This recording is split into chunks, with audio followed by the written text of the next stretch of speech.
everyone. Welcome back to Poets and Quants' Must Reads, a quick, digestible recap of the top business school news sponsored by Center Court, P&Q virtual admission events. I'm your host, Christy Blyzeffer, and I'll be highlighting the most important P&Q stories you might have missed. So let's get to it. Number 1, MBA pay by region. Here's how much you're worth. Where you live shapes your network and opportunities, even with Zoom and LinkedIn. Over time, that could translate to fewer industry or company choices, relegating you to working below your worth. That's a penalty that grows wider with each passing year as pay raises accrue. If you're wondering how much MBAs from the top 50 business schools make, take some time to look through our overview of MBA pay by region, now on our homepage. Number 2, amid withering criticism, the Economist kills its MBA ranking. Last month, we reported on the mind-boggling results of the Economist's 2022 MBA ranking, along with some of its biggest surprises. In fact, it was regarded as something of a disaster for an MBA ranking, the second in as many years. Perhaps it was the final straw.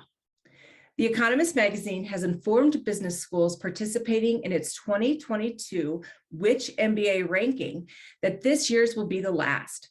On September 30th, 2022, the magazine will kill the website where the ranking is published. Get the full details in our news tab, or check out an analysis by John Byrne in An Obituary for the Economist ranking. Number 3, MBAs working to evacuate Afghanis aim to keep America's promise to allies.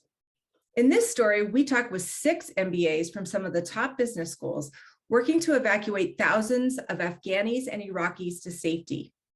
No One Left Behind is the leading nonprofit that works to keep America's promise to Iraqi and Afghani interpreters and others who aided in the war on terror. After the withdrawal of U.S. troops from Afghanistan last August, the group has worked at lightning speed to professionalize the organization and step up to the incredible challenge at hand.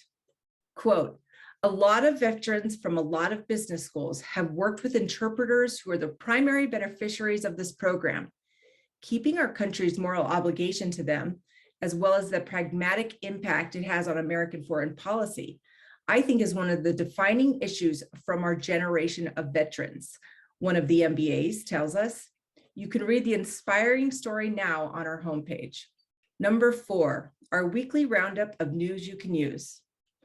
No matter where you are in your B-School journey, we bring several helpless stories for you this week. First up, if you're busy gathering your recommendation letters for your business school application, be sure to read Your MBA Recommender Strategy Starts Now. In it, you'll find 5 tips to securing the strongest recommendations out there. Next, if those high-priced price tags are giving you heartburn, click How to Get a Full Ride at a Top Business School. There, you'll also find successful Stanford essays and Harvard's MBA reading lists.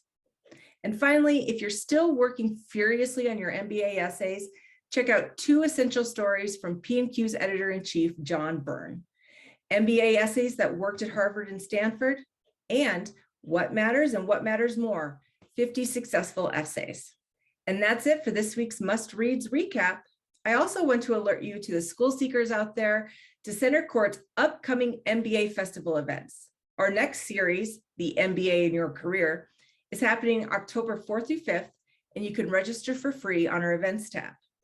Again, I'm Christy Blyzeffer, and you can join me next week right here for a recap of what's important in the world of business education. Thanks for listening, and as always, stay informed.